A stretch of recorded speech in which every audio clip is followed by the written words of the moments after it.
Hello everyone, it is Joe here from OmniPoke, the channel that brings you guys everything Pokemon. Today we're looking at our first Celestial Storm deck, now that we finally have the cards available on PTCGO.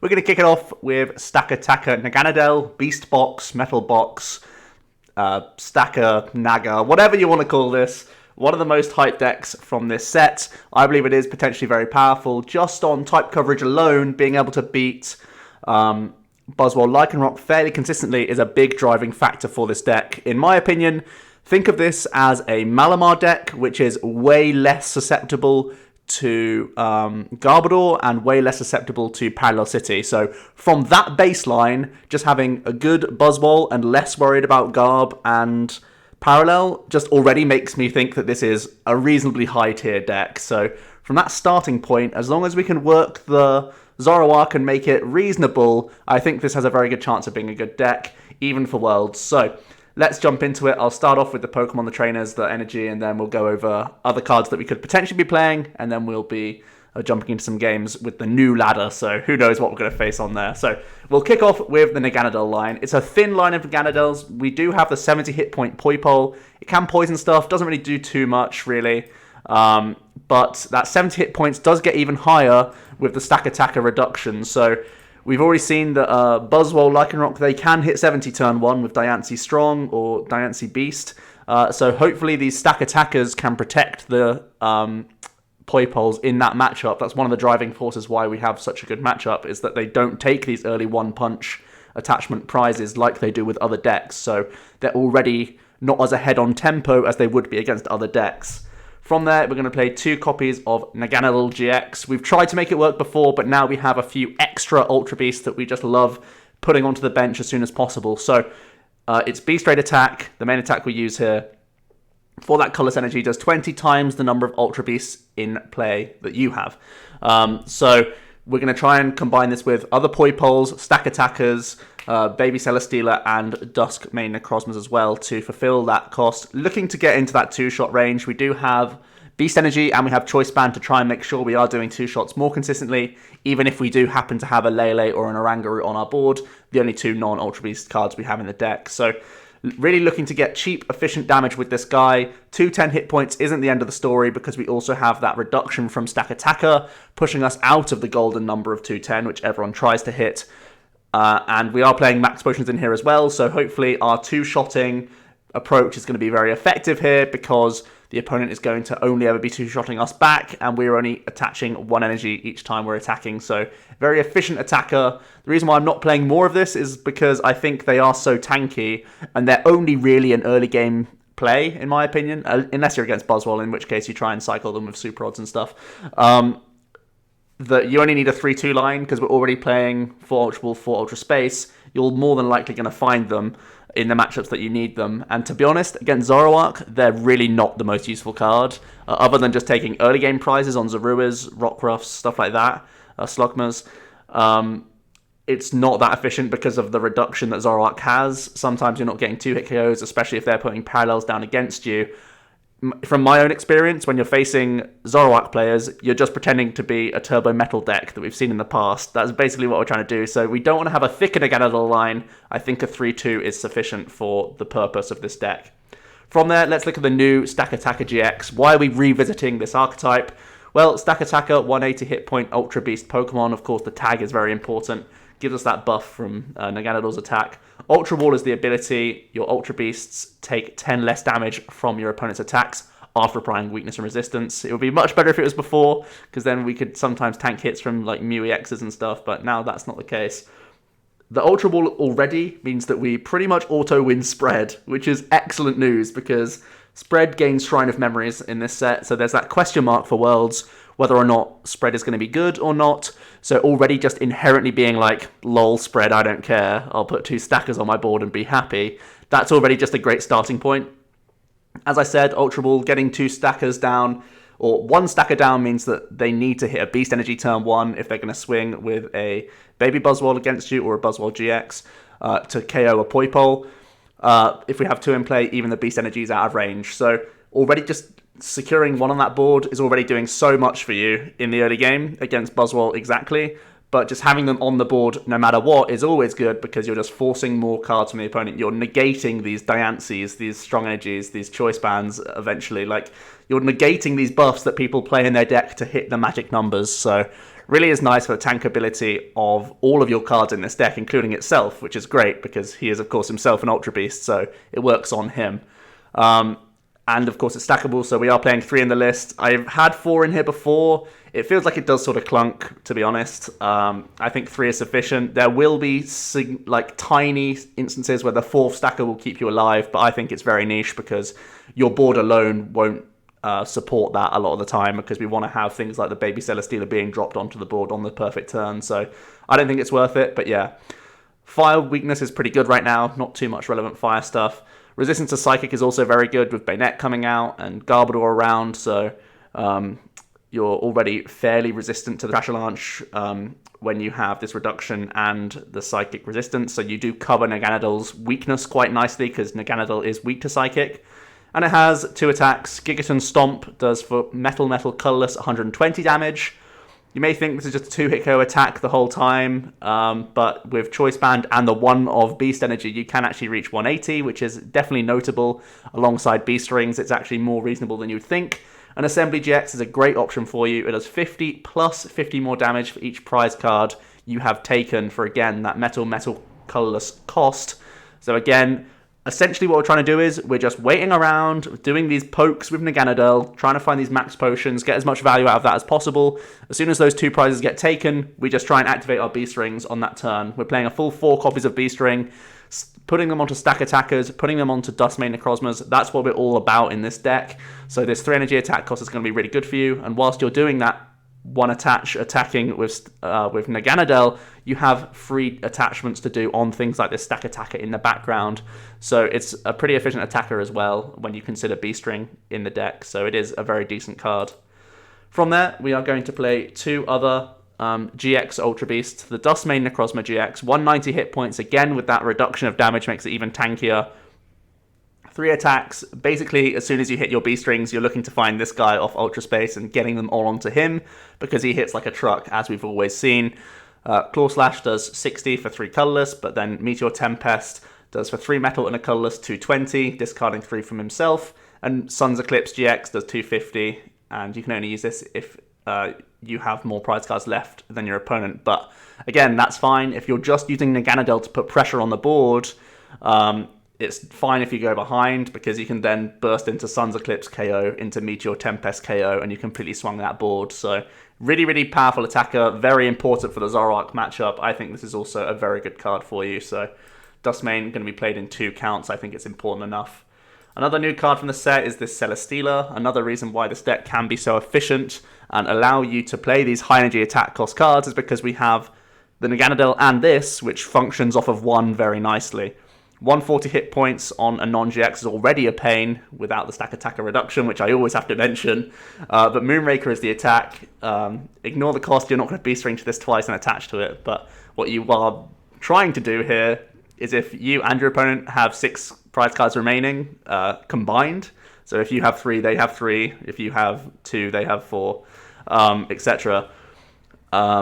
You can do 160 for 1 metal attachment. That's 190 with a Choice Band, all that Beast Energy again, so we have 3 outs to try and hit 190 for 1, which is so insanely good value that it has to be played, really. And when you have Ultra Space to search this out on the specific turn you need it, it's very good. It's like a baby Buzzwole, but it's useless on every other turn, but it's way better on the turn that you're getting that Moonraker effect off. So it's a huge 1-turn swing card. You're taking 2 prizes more often than not, and your opponent is probably not going to be able to end you, because they have to move this Celesteela out of the way. This 1 prize, like 170 hit point Pokemon, if you have 3 stackers on the board, it's going to be too much for them to handle. They need to Guzma around that, and if they're Guzmaing, they're not using N, which is awesome for this deck, because you don't play a draw engine outside of Oranguru, so making sure that you have, you know, a 5 or 6 hand size once you're going into that late game is a really big deal for you. So the Celesteela, very, very good card for the deck. From there, we have 3 non-Ultra Beast cards that we're playing. One of them is going to be the Solgaleo Prism Star. Again, just a very high power level card, 160 hit point basic with that Radiant Star attack. allowing you to get more energies into play from the discard pile is going to be really good for you. As I said, when you see Zoroarks, you basically try and turn into a what's it called? A Turbo Metal deck as best you can. You're going to do a Turbo Metal cosplay essentially against them. Try and use your Dust mains as much as possible. The Naganadel is not terrible against you. You can bait them into Beast Ring turns quite early. If you just take like one prize with Naganadel, they decide to go Mew to one bang it straight away. Then you get Beast Ring activation and you can start popping off. But this can be great in the late game when you're like, well, I've used one Meteor Tempest, I'm out of energy, time to use Solgaleo because I don't have Beast Rings anymore. So this guy's really good for refilling in that situation, and in panic situations when you've missed your Beast Rings, you can spend a turn using this guy as well. Corona Impact's a reasonable attack as well, 160 damage. This Celesteela and Oranguru are only options against a Quad Hooper deck as well, so bear that in mind, I guess. But, I mean, I don't think Hooper's great right now. Going into Worlds when Zorogarb's just done very well. Zorolock can just beat it by just using Oranguru and running them out of cards. Yeah, I think Quad Hooper's not the best idea, but I've always thought Quad Hooper's not the best idea, so I'm not going to tech for it more than this card. But if you want to, you can. I thought I'd just mention the fact that you can KO a Hooper. And one more thing, again, if you Radiant Starter yourself, you can do 190 with a Choice Band as well, so it's not efficient, but it's fine, to be honest. Then we're going to play one copy of Lele. You don't want to play more just because you don't want them physically on your board, but it's still an out with Ultra Ball to be a bit more consistent. And one copy of Oranguru, my favourite card, of course. I'll always play this guy. But to be honest, you're trying to find your way into game. You're looking for things like Guzma, energy cards to finish off game. Oranguru can help you get there, so I feel like he's worth the space. And we're not all in on the Naganadel in this list. We're only playing a 3-2 line, so when it does come into the late game, we start moving towards attacking with Stakataka and Dust main, so you don't need your board to be just Ultra Beasts. It's fine to put the Guru down, and he's going to do the job for you. Onto the items now. I'm currently playing one copy of Super Rod. I've been flirting with two copies. I think it's a really good card in this deck because you are so Beast Ring reliant. I would really hate to have turns where you just have too many Beast Rings, not enough energy in the deck, so I've flirted with having an extra copy of Super Rod. Do that if you want to. It can also get you back more pieces of Naganadel against like Buzzwole as well, so bear that in mind. Could be worth playing a second copy. Right now I'm just playing one for that recovery. Two copies of Max Potion. This is like the greed card of the deck. It's really powerful with Naganadel if people just can't answer it. And very, very strong in that regard. Also against Zoroark players, if you start attaching like one energy to Dust main Necrozmas, they oftentimes will just go, I need to deal with that Guzma, and then you can just like Max Potion, carry on with your day, and they've like basically wasted a turn. So I like the two copies of Max Potion. It forces, well, it just sort of recovers from, well, it makes errors out of what would otherwise be good plays from the opponent, and it's just efficient on the Naganadel, so that's really good for you. Next up, we have four of the important cards. 4 copies of Beast Ring. We all know how insane this is with Buzzwole. This is our only form of acceleration in this build. I think it's very, very good. 4 copies of Ultra Ball as well. Going to help us get into those stackers, into Lele, Naga, all that good stuff. For Ultra Ball, this is the first time we're really... Ultra Space. It's the first time we're really seeing this come into fruition. It's a really, really busted card. It truly is amazing. Because it's always usable, because it's going into your hand. So you're constantly thinning, or trying to thin. You can do it pre-Sycamore, post-Sycamore. Just try and thin that deck as much as possible. We don't really have a draw engine, but the Ultra Space helps us thin the deck turn by turn, which is a really nice option for us. So very, very good stadium there. Onto the supporter cards, we're playing 3 copies of Cynthia, as well as 3 copies of N to go alongside our 4 copies of Professor Sycamore, which draws more cards and gets energies in the bin, which is synergistic with Solgaleo to an extent. And we are going to play 4 copies of Guzma as well, because it's just a super important card, and all of our stuff is chunky, so we need to move them out of the active alongside our Float Stones. Onto those tools right now, we are playing just 2 copies of Choice Band. Choice Band not relevant when you're attacking with the Dust main in most situations, but it is relevant when you're attacking with Stakataka alongside Beast Energy, with that Celesteela, and also sometimes with the Naganadel. So I think you don't need to have more copies than 2. 2 seems to be the sweet spot in my opinion. 3 copies of Float. There's been times when I really want that 4th copy, but we're taking the same shell as, what's it called? Buzzrock, right? Sort of. We're trying to. So we're just going to stick with the 3 floats for now. I'm not going to question you if you want to play that 4th. I think it is not a bad idea at all. Trying to get this activation is oftentimes going to require a float stone, so bear that in mind. Although you can just single retreat out with Naganadel, but regardless, float stone's really good in this deck because everything's really fat, so having a 4th float is pretty reasonable. Onto the energy, we're playing 12. The Beast Energy is like a no-brainer, just a quality card, giving you that 30 damage buff, is very relevant for the stacker, very relevant for the Celesteela, can be relevant for Naganadel. It even opens up things like Jet Needle, which you should never be doing, but it's an option that's opened up for you, I guess. And then you have the 11 metal alongside Super Rod. I feel like you will get enough activations with this. Solgaleo can refill you in the late game, hoping that your 1 energy attachment on Naga and Celesteela outweighs the fact that everything else is heavy attack cost-wise in the deck. So that's going to be what we're playing. We can look at a few other options here. I really don't know for Pokemon-wise what you could be looking for. I think it's pretty wrapped up. Kartana is really the only thing I would consider. It offers another GX attack option for you, although the selling point of this deck is already how good its GX attacks are. Slice Off, however, can be quite good for Zoroark, so that's, I guess, a reasonable option.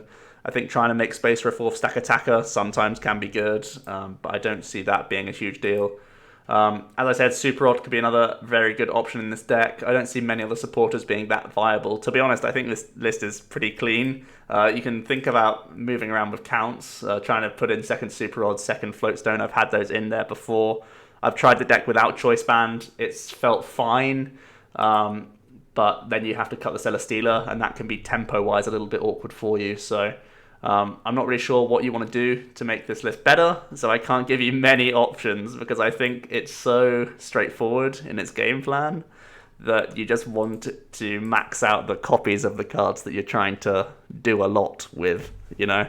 The old simple concept of doing the same thing more and more and more times is going to be what we look to do here.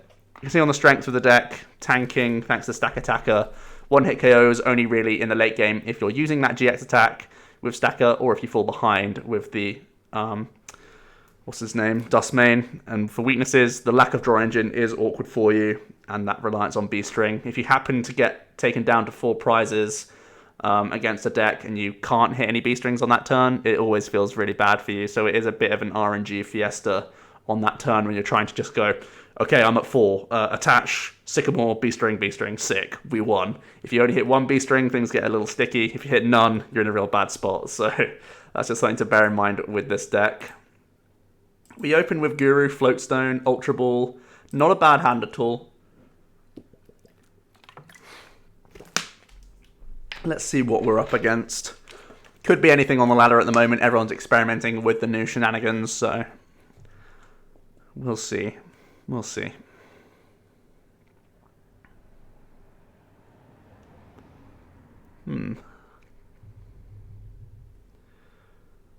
Hopefully he can decide on what basic to promote.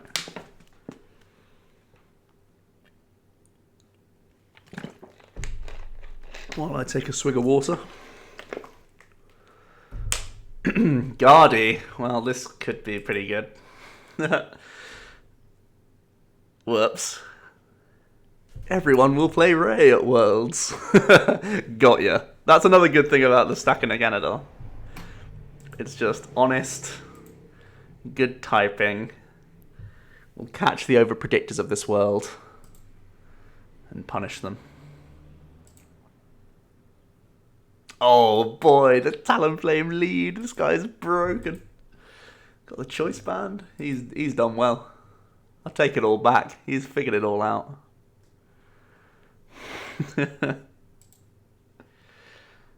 No Ralts turn 1. It's pretty rough for him.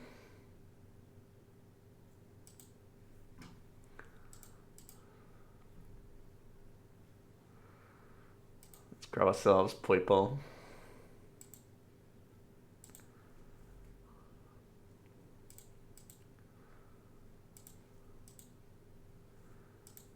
I think I'm fairly content just to bench this Duskmane. I don't see it getting 1-hit KO'd very easily by him. We'll get a free card before we Cynthia Ultra Space off the top. Not quite, that's good enough. We'll play the Cynthia now. Not a bad turn 1 at all. Man, really nice hand. Because we have 2 Ultra Space, we don't need to get the Naganadel now. We'll just get the Stacker.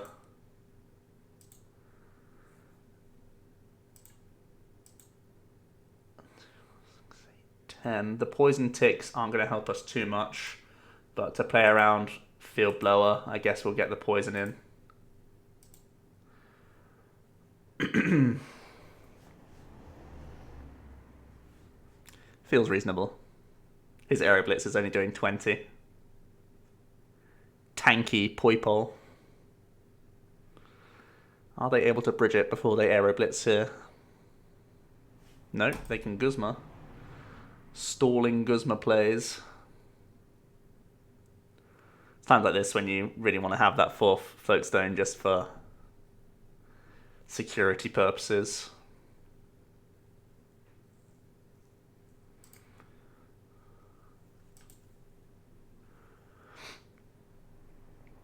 And we're going to see the Aero Blitz likely just looking for maybe just like even Rolt's Bridget.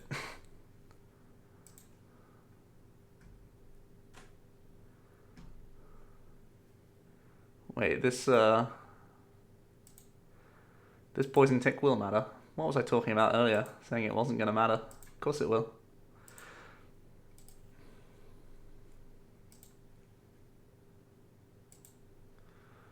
We'll grab the Naga. We're not going to use the Super Rod for 1 energy card because energy cards aren't Float Stones. We'll put an energy on Stacker. And we also have the Solgaleo to recover energies. The Super Rod's not critical. No win this turn. I don't mind putting down an extra bench Pokemon. We'll pass. We also don't have a Guzma for next turn, which kind of sucks.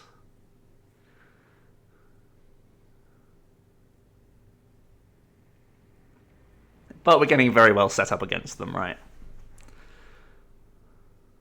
And this Talonflame damage won't matter once we get the Max Potion, so we still feel pretty ahead on board.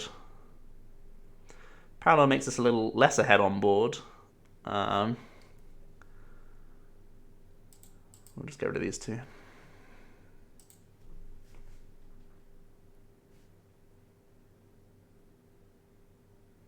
We're still dealing 60 with the Naganadel. If we rip Guzma off the top, which is the dream.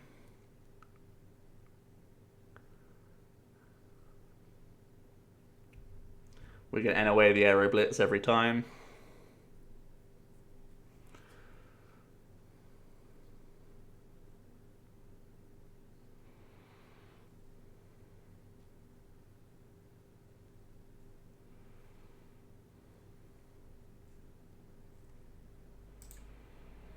Didn't rip Guzma. We'll just play M. Get them out of their candy shenanigans and anything else they're looking to get.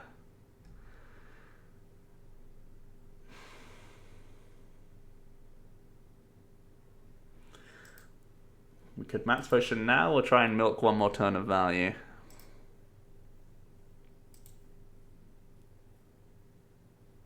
I feel like we can try and milk a turn of value because we already have 2 energy on this. If he wants to bring in a Guardy to kill, we can super heavily punish that. We can't super heavily punish a Gallade. It's the only thing we can't really punish. I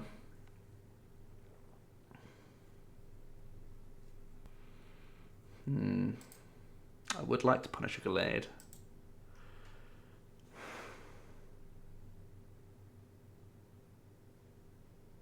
Greed. Greedy milk of value. Let's go. This poison's been broken. Let's put 4 Float Stone back in this deck, man.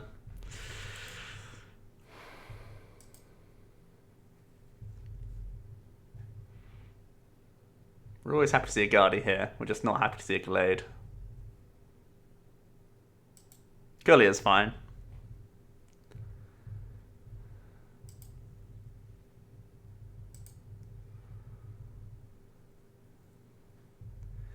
It worked. The greedy milk of value. Wait, this is weak to Psychic, right?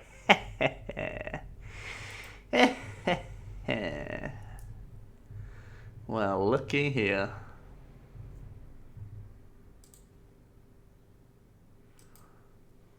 dream.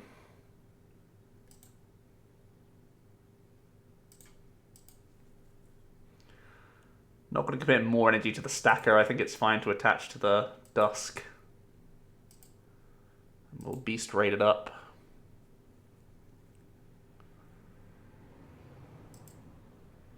Take a juicy knockout. First prize of the game. It's been way too long. 4 float stones, boys. Make the space.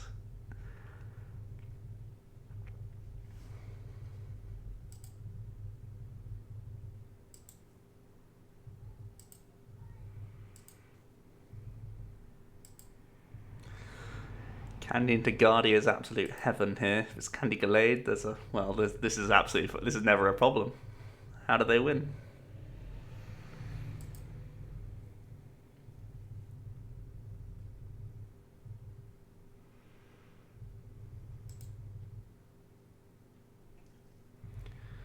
Field Blower coming in.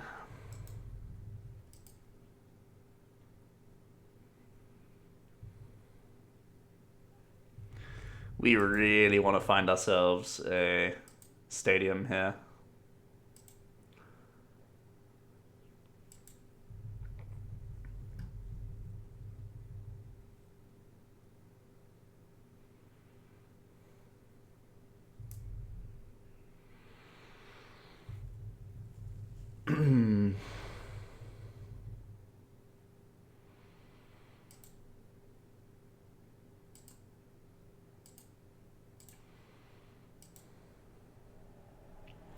We're just going to Cynthia here.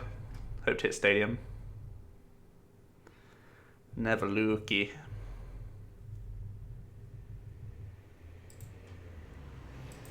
Still pretty fine though.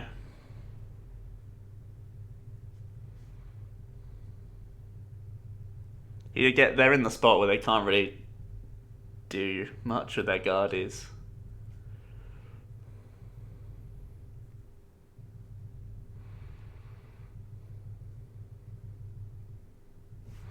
They're going in, folks. Going in with the Guardia, it looks like. Possibly. I don't know. Maybe they're just trying to stack one on the bench. Yep.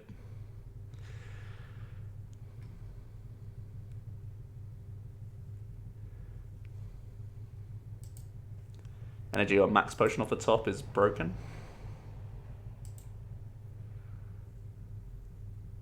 We've played 6 energy so far. Whew.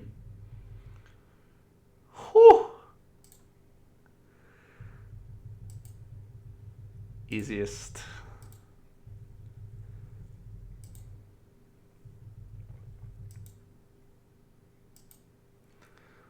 Get stomped. Although we're a 180 hit point basic, we essentially have 190 hit points because of the wall, the Ultra Wall.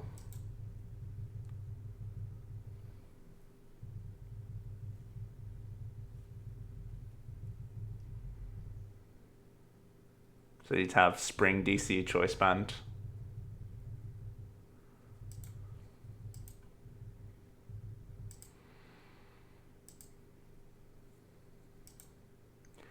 They're going to grab a little Rolt Stone. Can't blame them. Going to play that N as well.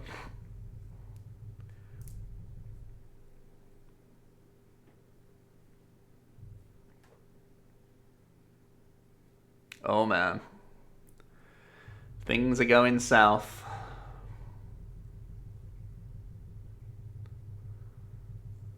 Pretty good 3 cards, to be honest.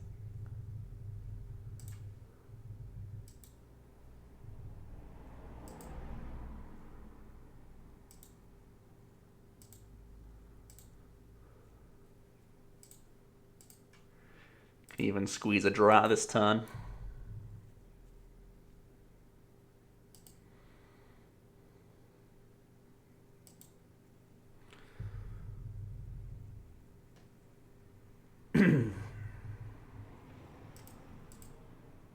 Pretty good matchup, Guardi. I mean, we can lose this, but I think it's difficult.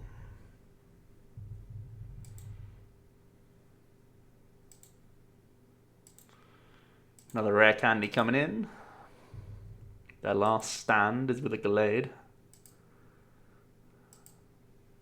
Do they have any more ends they can play? I feel like they've played a lot of ends. No, they've only played 2.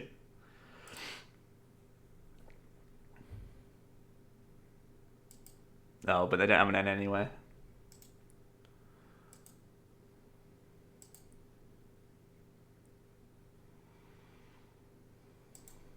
Here comes the Sycamore.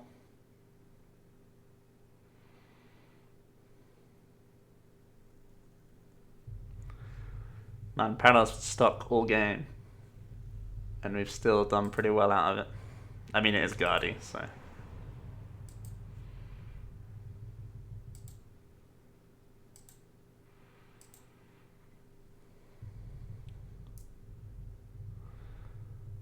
And there's their first 2 prizes. Now hard mode comes in.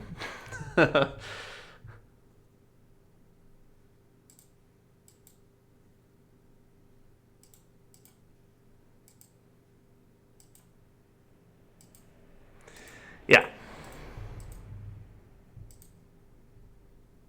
Nice win. Getting the Guardy fanboys is always nice.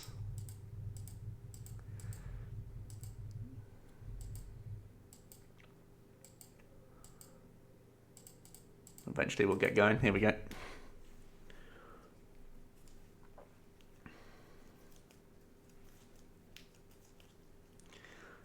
Ethan 1917.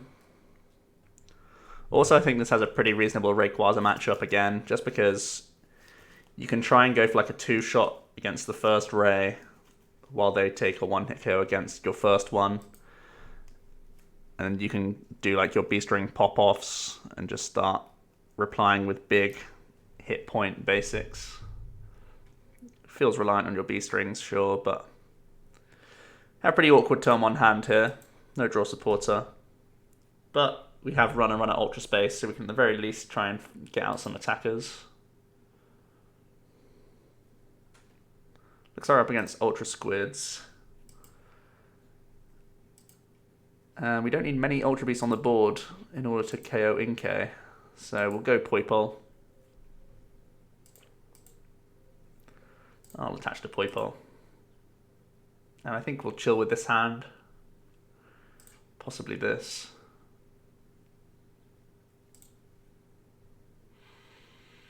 Yeah, okay.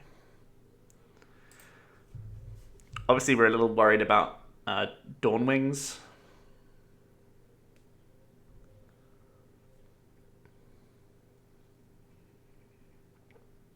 But we'll cross that bridge. They're gonna Ultra Space the Dawnwings.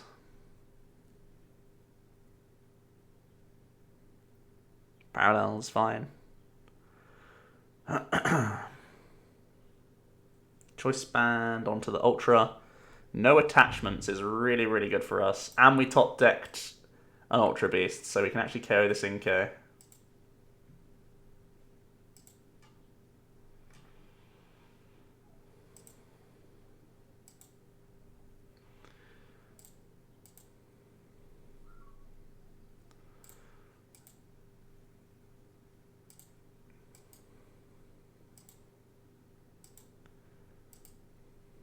Everything's weak to Psychic these days. So they too had no draw supporter and no attachment. Ooh, pulling Ultra Ball's big. They're going to promote Dawnwings.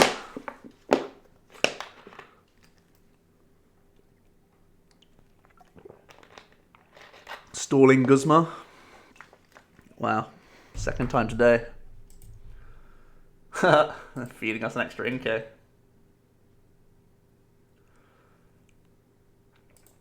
The fear now, of course, is that as we take this next prize, it opens up Beast Ring. So he could burst out a Beast Ring on a Dawnwings. But I think it's worth it right now, because we're also trying to open up our hand and board Like, they don't even have a manual attachment at the moment, so...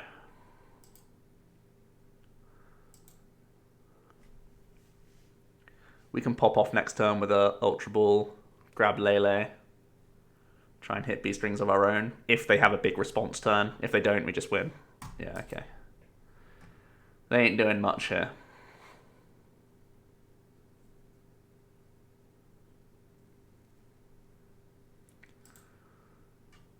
There's a Cynthia.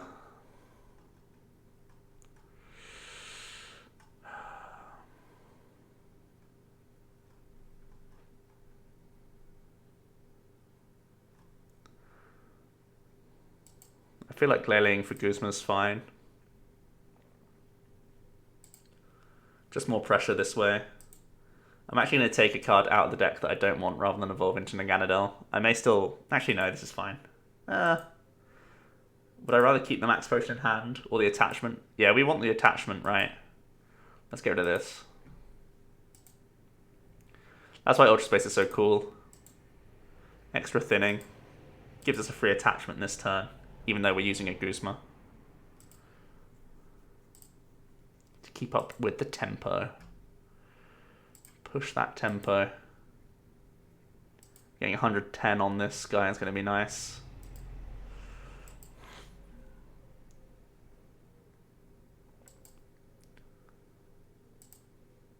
Yeah, they just scooped. They had nothing. Squids had nothing against us.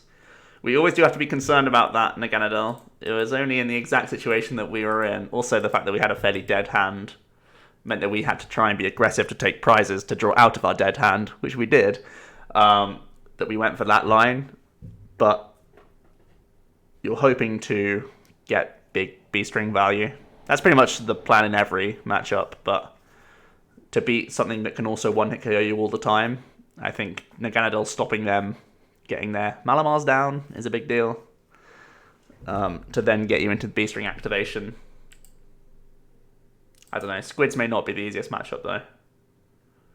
Even with your resists in the late game. Let's have one more game with this guy. So far we've seen Talon, Guardy, and Ultra Squids.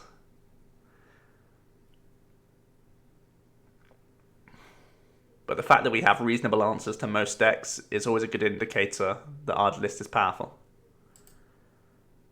Just on its own level. One of the attachments for 2-hit KOs into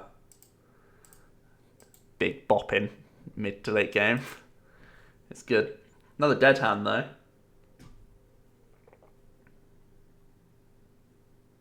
What am I seeing here? Holy... Oh my god, okay. I'm gonna get an attachment in just to thin our deck a little. We don't need, like, the joy of Naganadel is that it only needs one, so you can do it this way around. I think we may as well spend this Ultra Ball.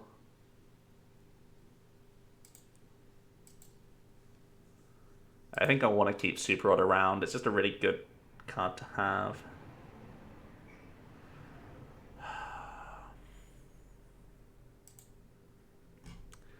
The only thing in the back of my mind is that we only play 2 Nagas, so you just want to draw as many cards as possible to make it work, but we'll try our best like this. I'm pretty sure with Sableye he can't get the Rotom off that quickly. We'll see though. Sableye Rotom! Someone's thought of it all. 0 energy deck, PogChamp. Oh, with Shrine of Punishment. It's all coming together, boys. We found the world's winning deck.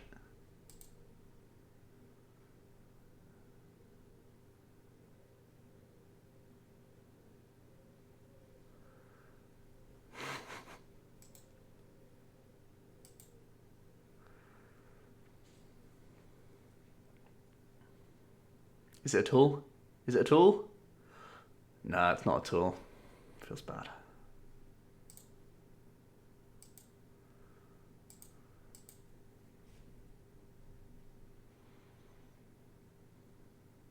Oh, so close. So darn close. We're at 2, 4, 5, 6, 7. for the Ultra Ball and Naga and attack. Bursting Moon's only when it gets damaged, right? I should know this. It's my favourite card. Yeah, we can just do a little spit.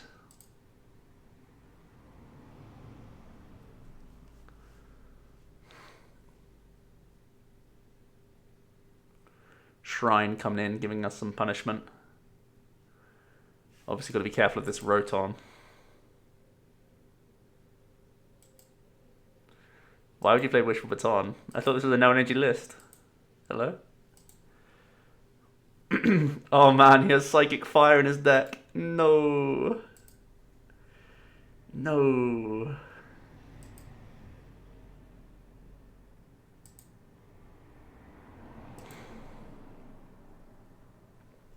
I'm happy we got to see this matchup. And sad when we lose to it.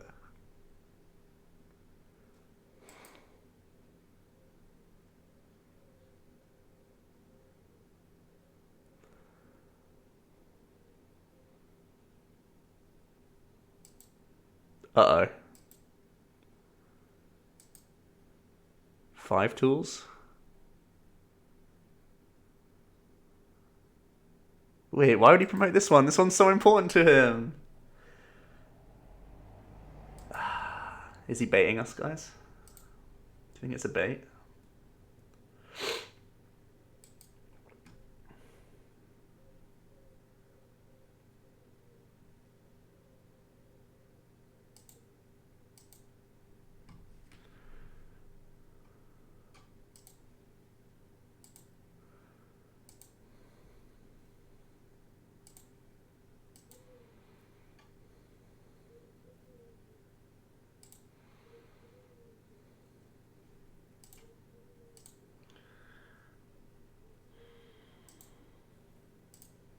I don't know where to attach. We need to find Stakatakas to attach to. Okay.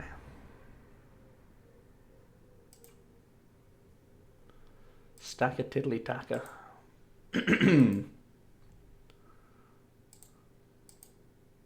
Another very awkward hand for us. These choice bands, man. It's the card that I put in last into this deck. They've not been relevant at all yet. And right now we're drawing into pants with them, so potentially that's the wiggle room card if you want to play that. Admittedly an extra Float Stone, but potentially an extra supporter card as well.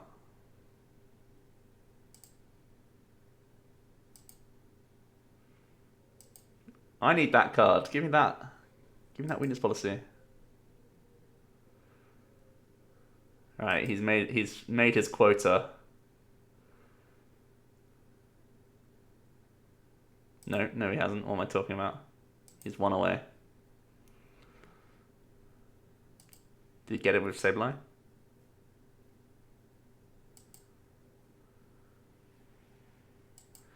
No, he didn't get there with Sableye.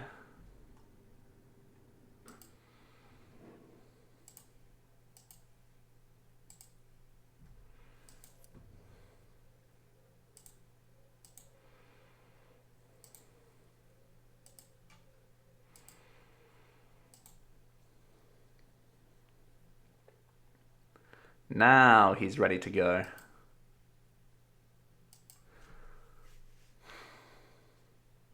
I'm worried. I'm not going to hide that fact.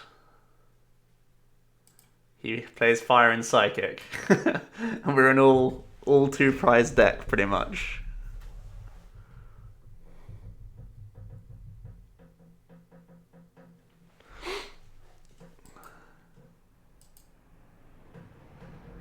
Hits us with that N.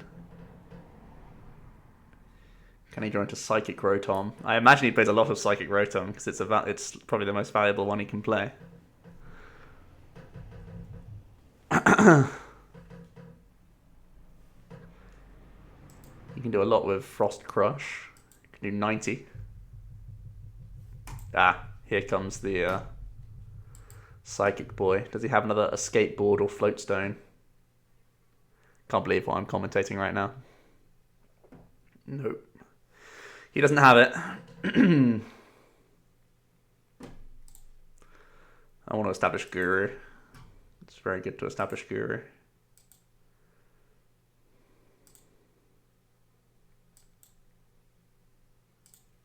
Don't think we need Solgaleo Prism Star.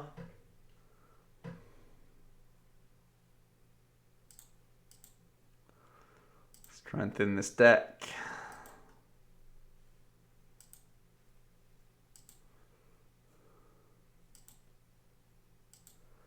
No attachment is a bit feels bad, man, but we'll move on from it. Another Stakataka.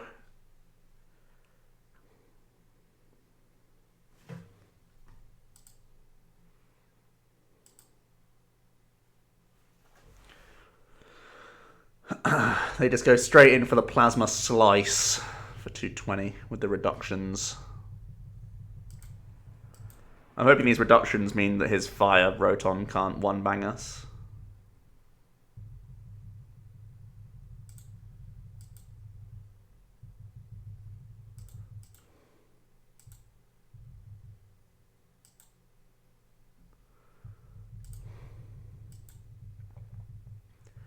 Having to waste, quote-unquote, a Beast Ring is a little bit awkward, but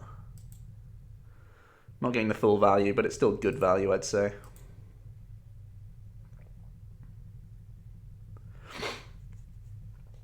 Do we just Guzma this? What can he do? He can do 110, which goes to 220, which is, yeah, we have to kill this, right? May as well. We have the Guzma. He is the threat. Got to deal with the Heat Rotom threat.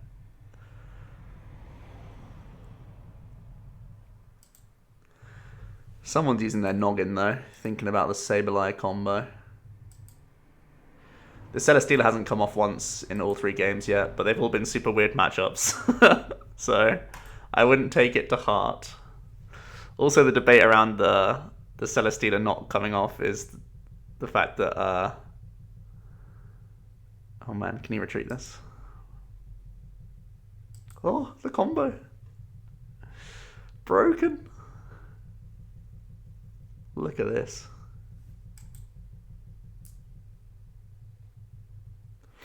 Bent spoon. Wow. We actually don't have a way of responding to this.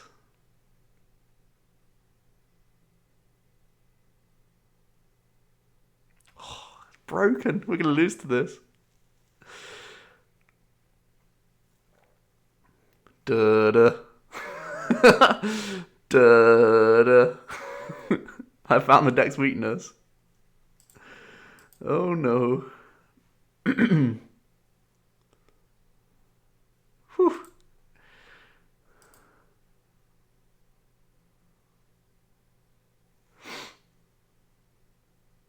Sweet lightning, that's fine. I just want to play a card, basically.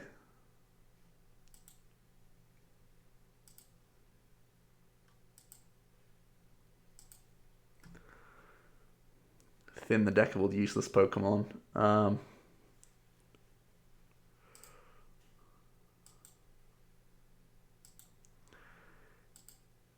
Now we have to hope that he can't stretch her back another Flaming Rotom. He's got rid of 2 stretchers. I wonder if he plays more than 2 stretchers. Good luck us.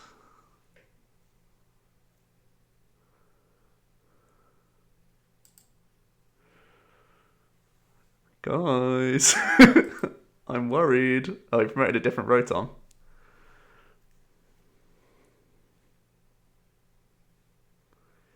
He didn't promote Float Stone.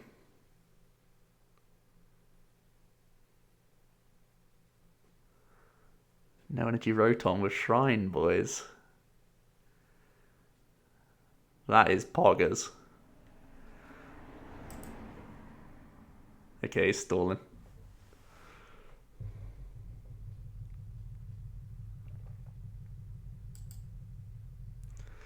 $150, and then you let the Shrine ticks take over. Whew. Am I playing a 0 energy deck for Worlds? I think so.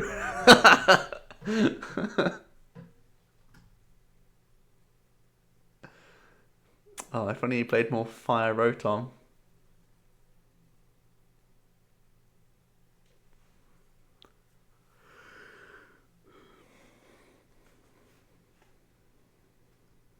Oh, he's so close, man.